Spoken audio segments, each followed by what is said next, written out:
नमस्कार, मैं हूं हेमेंद्र शर्मा और आप देख रहे हैं MP round up. Madhya Pradesh के पूर्व मुख्यमंत्री दिग्विजय सिंह हाल ही में हुए विधानसभा चुनावों में कांग्रेस पार्टी की हार के पीछे ईवीएम में हुई तथाकथित गड़बड़ी को जिम्मेवार मानते हैं।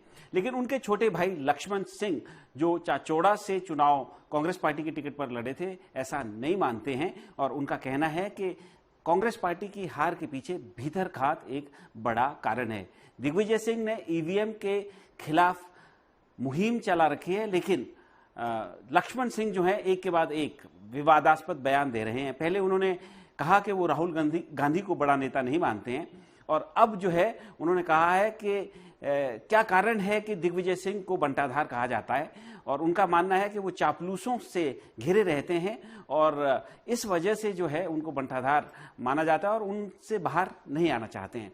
तो सवाल यही है कि जो एक के बाद एक जिस तरह से लक्ष्मण सिंह बयान दे रहे हैं, विवादास्पद बयान दे रहे हैं, पहले राहुल गांधी के खिलाफ और अब दिग्विजय सिंह के खिलाफ, क्या ये किसी तरह से बगावत की श्रेणी में आता है? और यदि आता है तो उनके खिलाफ कांग्रेस पार्टी एक्शन क्यों नहीं ले रही है? और सवाल ये भी है कि जो लक्ष्मण सिंह ने बयान दिया है, इससे दिग्विजय सिंह की साख पर क्या फर्क पड़ता है? और एक सवाल ये भी है कि क्या लक्ष्मण सिंह जो है भारतीय जनता पार्टी के टिकट पर राजगढ़ लोकसभा से चुनाव लड़ना चाहते हैं और क्या भारतीय जनता पार्टी उनको घास डालेगी? इन तमाम सवालों पर बात करने के लिए हमारे साथ इस समय मौजूद हैं senior journalist mister Arun Dikshit sir. बहुत बहुत स्वागत है। सबसे पहले तो यही सवाल कि लक्ष्मण सिंह जिस तरह से एक के बाद एक बयान दे रहे हैं, लेटेस्ट बयान जो उनका आया है कि बंटाधार क्यों कहा जाता है दिग्विजय सिंह को, क्योंकि वो चापलूसों से घिरे रहते हैं और बाहर नहीं आना चाहते हैं, ये कारण है। तो और ईवीएम जो है कारण नहीं है चुनाव कांग्रेस पार्टी के हारने का। ईवीएम को कांग्रेस पार्टी लाई थी, ईवीएम पे बात करके कुछ नहीं होगा, भीतरघात वालों से निपटना पड़ेगा। इसको आप कितना सीरियसली लेते हैं? कितना दम है इस बयान में? हेमंत जी, अभी पिछले दिनों में लक्ष्मण सिंह ने कई बयान दिए हैं जी। दरअसल आपको याद होगा कि विधानसभा चुनाव में चाचौड़ा से लक्ष्मण सिंह करीब 60,000 वोट से हारे हैं जी। और ये संयोग है कि जिस दिन वोट पड़े थे 17 नवंबर को, उसी दिन उन्हें यह एहसास हो गया था कि वो चुनाव हार रहे हैं जी। उनके करीबी लोगों से बात हुई थी, उन्होंने कहा था। अब मूल बात यह है कि अकेले बंटाधार का मुद्दा नहीं है, उन्होंने साफ साफ कई चीजें उठाई। ईवीएम के साथ साथ उन्होंने ये भी कहा है कि राज्यसभा का जो फंड दिया गया जिन लोगों को, उन लोगों ने हरवाया, उनके इलाके में लोगों जिन लोगों को पैसे दिए गए, प्रतिनिधि थे, वहां कांग्रेस हारी है। और दूसरी बड़ी चीज जो है तो ये तो डायरेक्ट अटैक दिग्विजय सिंह और उनके मैं वही कह रहा हूं कि दरअसल अगर आप पीछे चले तो 2018 में जब कमलनाथ की सरकार बनी थी, तब जो हुआ था, लक्ष्मण सिंह तब से नाराज है। और अकेले लक्ष्मण सिंह नहीं, तमाम बड़े वो नेता जो तब मंत्री नहीं बनाए गए थे, कुछ ने कांग्रेस छोड़ दी, बीजेपी में चले गए। लक्ष्मण सिंह हालांकि पहले बीजेपी में रहे हैं, वो सांसद भी बीजेपी से रहे हैं, लेकिन उन्होंने ऐसा नहीं किया था। अब जो सबसे बड़ी चीज है वो है ईगो की लड़ाई। उनको लगता है कि उनके अपने बड़े भाई ने उनके साथ भीतरघात किया है जी। और उनकी टीम को पहले दिन से मालूम था, जिस दिन मतदान हुआ था, उसी दिन ये कहा गया था कि दिग्विजय सिंह ने ऐसी व्यवस्था की कि लक्ष्मण सिंह बहुत बुरी तरह चुनाव हारेंगे, और वो सच भी साबित हुई। तो ये जो गुस्सा लगातार उभर के आ रहा है, वो पीड़ा है लक्ष्मण सिंह की। लेकिन इसमें सच्चाई कितनी है सर कि दिग्विजय सिंह क्या अपने भाई को हराने का इंतजाम करेंगे? लेकिन अगर सच्चाई से अलग हटके सवाल करें तो दूसरा सवाल यह है कि अभी तक लगातार उनका वीडियो चल रहा है, लक्ष्मण सिंह का पूरी बातें चल रही हैं, दिग्विजय सिंह ने कोई टिप्पणी नहीं की है, क्योंकि ये सीधा अटैक है उन पर। राज्यसभा जो प्रतिनिधि थे उनके यहाँ कांग्रेस हारी है, जिन लोगों के पास पैसे पहुंचे, जो बेनिफिशरीज थे, उनके इलाके में हारी है। और इसके बीच में 2 दिन पहले दिग्विजय सिंह राजगढ़ जिले में थे, वहां एक मीटिंग में उन्होंने भी कहा कि पैसे लिए गए, तो किसी आदमी ने कहा कि मैंने तो उधार लिए थे। मतलब कुछ ना कुछ तो है। तो सर ये क्या सिर्फ 2 भाइयों की आपस की लड़ाई है, और या क्योंकि दिग्विजय सिंह को ये भी आरोप लगाया जाता है कि पुत्र मोह का शिकार है, वो अपने बेटे को एस्टैब्लिश करवाना चाहते हैं, जो कि अच्छी तरह से सेटल भी हो चुके हैं, उनको मंत्री भी रह चुके हैं। तो ये लड़ाई किस बात की आपस में आपको दिख रही है 2 भाइयों के बीच? नहीं, ये तो सबसे बड़ी चीज ये है कि लक्ष्मण सिंह विधानसभा में रहे, लोकसभा में रहे, लेकिन मंत्री नहीं बन पाए जी। और उनका भतीजा जी कैबिनेट मंत्री बन गया। तो एक विद इन द फैमिली जो ईगो का रहता है जी, तो दिग्विजय सिंह ने भाई का साथ नहीं दिया, बट पुत्र का साथ दिया। ये अकेले लक्ष्मण सिंह नहीं कह रहे हैं, इस बार जितने राजपूत नेता हारे हैं कांग्रेस के, वो सब घुमा फिरा के उनकी बात दिग्विजय सिंह पर जाके खत्म हो रही है। और ये समझ से परे है कि सारे कमलनाथ की टीम में रहते हुए जब टिकट का बंटवारे को लेकर सवाल उठा था, तब दिग्विजय सिंह ने कहा, कमलनाथ ने कहा कि उनके कपड़े फाड़ो, उन्होंने कहा जिसके टिकट बटे हों। तो कहीं ना कहीं कुछ ना कुछ तो गड़बड़ है। और ये चीज आप देखिए, कांग्रेस हाईकमान को भी पता है, जितने अपमानजनक ढंग से कमलनाथ हटाए गए, ऐसा पहले कभी नहीं हुआ जी। और उसके बाद वो आलोक शर्मा जो राष्ट्रीय प्रवक्ता है, उन्होंने कमलनाथ के बारे में जो बात किसी चैनल पे कही थी, उसको लेकर उनसे 2 दिन में जवाब मांगा गया था। कोई एक्शन नहीं, वो आज तक कोई एक्शन नहीं, कोई जवाब नहीं है।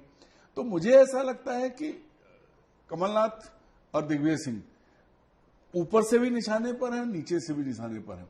पार्टी के और लोग बोलते तो उतनी बड़ी बात नहीं थी, लेकिन दिग्विजय सिंह के सगे भाई जब ये बात कर रहे हैं तो इसका मतलब है मामला बहुत गंभीर है। और लक्ष्मण सिंह अलग तरह के नेता हैं, उनको मुझे लगता है 30 साल से मैं देख रहा हूं, दिग्विजय सिंह लगातार इस्तेमाल कर रहे थे। शुरुआती दौर में जब 90 के दशक में 2093 से लेकर 2003 तक इनकी सरकार थी, तो लक्ष्मण सिंह कभी सोनिया गांधी पर कोई बयान दे देते थे, तो कभी माधवराव सिंधिया के खिलाफ बोल देते थे।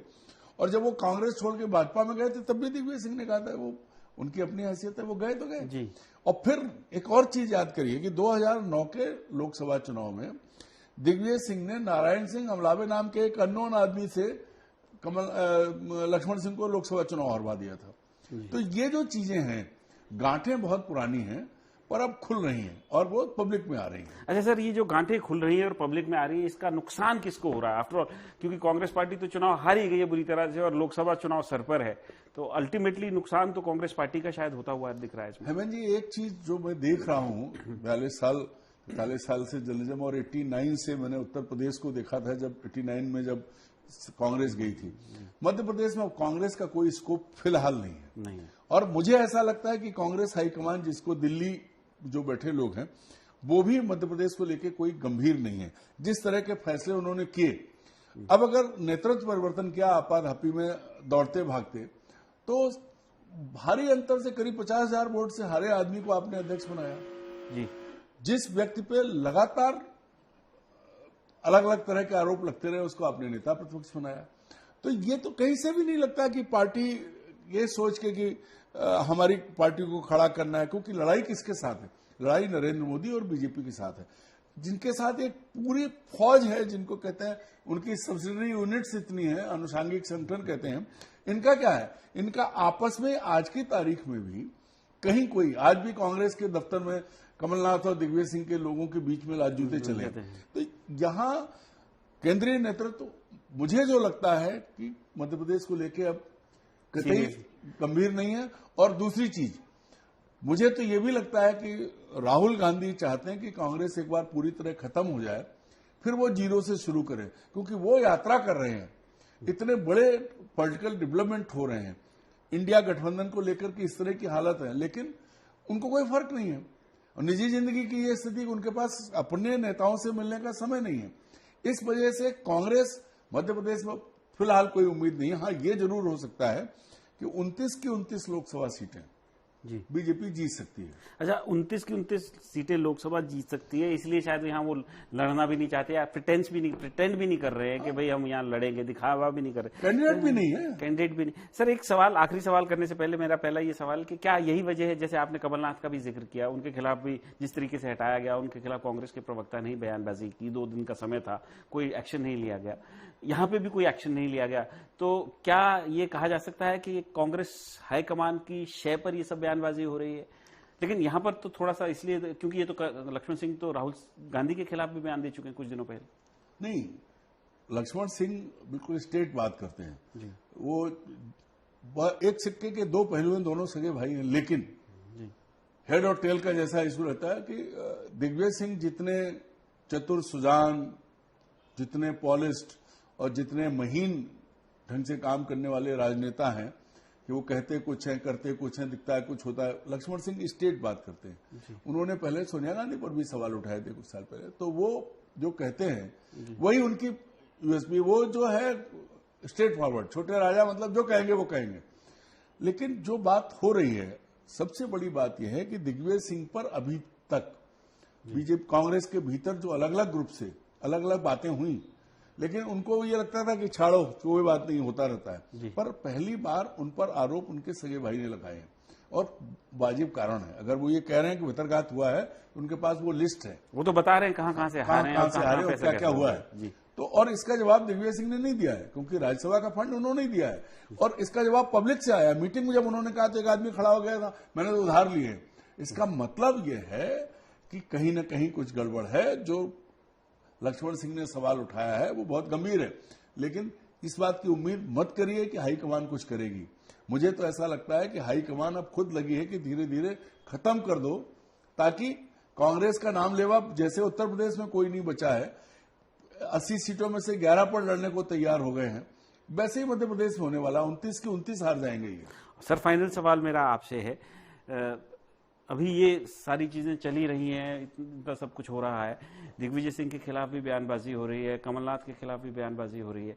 आपने ये भी कहा कि भाई यहाँ पे 29 की 29 सीटें जो है कांग्रेस पार्टी हार भी सकती है। कांग्रेस पार्टी कोई भी कैंडिडेट्स नहीं है कांग्रेस के पास। तो जो कैंडिडेट्स थे, कहीं वो फाइनल सवाल मेरा यही है कि कहीं लक्ष्मण सिंह भी भारतीय जनता पार्टी की गोद में तो नहीं बैठना चाहते हैं क्या? राघवगढ़ से या राजगढ़ से लोकसभा सीट से वो बीजेपी से चुनाव लड़ सकते हैं? बीजेपी उनको घास डालेगी? नहीं, मुझे लगता है कि अगर छोटे से छोटे लोगों को बीजेपी जिता रही है जी, उनके पास कैंडिडेट हैं, तो वो लक्ष्मण सिंह को क्यों लेंगे जी। सबसे बड़ी बात यह है कि लक्ष्मण सिंह को लेने से क्या हासिल होगा, क्योंकि एक बार लक्ष्मण सिंह आ चुके हैं, वो जा चुके हैं। अब कोई वो वैल्यू नहीं कि दिग्विजय सिंह के भाई आ गए, पहले ही सड़क पर दोनों भाई एक तरह से आमने सामने हैं।